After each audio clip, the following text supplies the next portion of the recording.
Hashtag Trending is made possible by the generous support of Zoho Canada, a unique and powerful software suite to transform the way you work. Designed for businesses of all sizes, built by a company that values your privacy. Visit them at zoho.com. Did Jack Dorsey fund a fascist? Was an OpenAI whistleblower fired for raising security concerns? Silicon Valley begins its next huge fraud trial, and Microsoft is making changes to recall, but it's still going ahead. These stories and more on the I Won't Back Down edition of Hashtag Trending. I'm your host, Jim Love. Let's get into it. Jack Dorsey was recently in the news when it was found that he'd given up on his Twitter rival Blue Sky, and to the dismay of many, appeared to be going back to X, the former Twitter. But over the weekend, it was also revealed that the founder of Twitter gave $10 million to what's called the Nostr protocol, aiming to support the truly open social platform. He also sent them 14 bitcoins worth around $245,000 and sent these directly to Nostr's anonymous founder, known only as Fiat Jaff. Well, Fiat Jaff's identity is anonymous no more.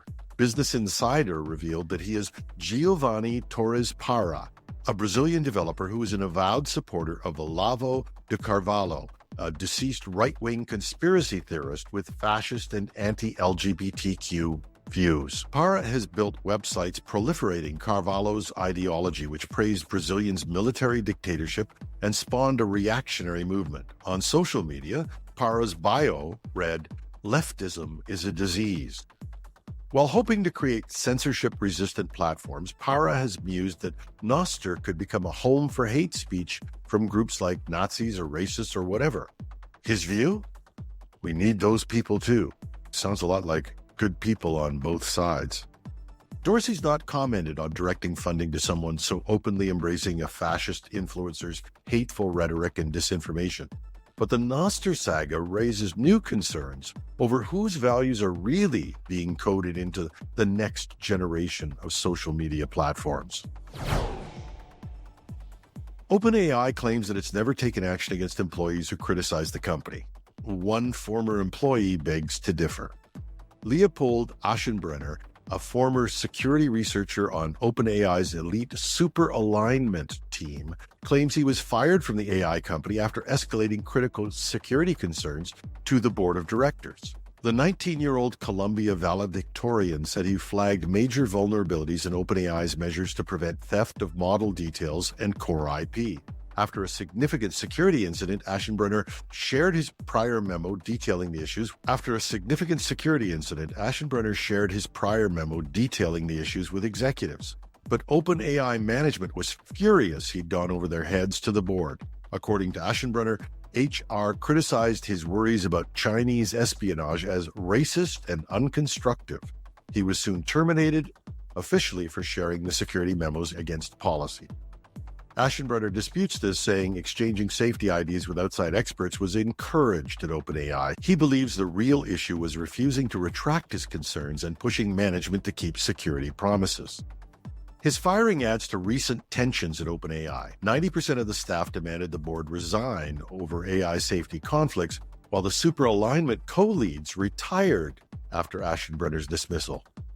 Whether human-driven or AI-accelerated, security breaches could be catastrophic in the wrong hands. Aschenbrenner's whistleblowing highlights critical governance questions as groundbreaking AI capabilities expand, otherwise unchecked. We've reached out to Aschenbrenner for an interview. The highest-profile Silicon Valley fraud case since the Theranos saga is about to begin in San Francisco. Michael Lynch, the former CEO of software company Autonomy, goes on trial Monday for allegedly deceiving Hewlett-Packard during the HP's disastrous $11.7 billion acquisition in 2011. Prosecutors claim that Lynch and his team inflated Autonomy's revenues and financials, tricking HP into overpaying massively. The deal resulted in an $8.8 billion write-down for HP and helped precipitate the tech giant's split into two companies in 2016. Lynch has vehemently denied wrongdoing for over a decade, claiming HP simply mismanaged Autonomy post-acquisition under then CEO Meg Whitman. but he has lost related civil and criminal cases in the US and UK. If convicted of the fraud charges, the British billionaire could face prison time, and it's a stunning fall for the former software executive who raised over $1.2 billion for his Invoke Capital venture fund after being fired by HP following the botched merger. Lynch was extradited from England just last year to finally face trial. With billions lost and reputations shredded, the monumental corporate takeover gone awry could make this an epic Valley courtroom battle. High-stakes fraud clashes have become a recurring phenomena in tech's modern era of ambition, hype, and greed. But this one could be Silicon Valley's next landmark case. Remember that we said last week that Microsoft's recall or some version of it would go ahead despite the criticism? Well, it appears that Microsoft is going ahead, although it's making changes to try to appease some of its critics. Microsoft said it is adjusting course on its forthcoming recall feature for new Copilot PCs after facing a torrent of backlash over privacy and security risks. Recall is designed to help PC users easily find information they previously viewed on their computer by taking frequent screenshots and indexing on-screen text and images. But security experts raised alarms about the potential for hackers accessing this localized data trove. In a blog post Friday, Microsoft announced it will now make Recall an opt-in feature turned off by default rather than enabled automatically. Users will also need to sign in with biometrics like fingerprint or facial recognition to enable Recall's monitoring. The company is further bolstering privacy by encrypting the Recall database, storing those periodic PC screenshots. Now, these changes come after Meredith Whittaker from Signal Messenger branded Recall a dangerous honeypot for hackers at this week's Axios AI Plus Summit, calling it a serious hijacking of trust. And while Recall does not sync data to the cloud, instead containing it locally, the original design drew concerns over ensuring appropriate user consent and security hardening.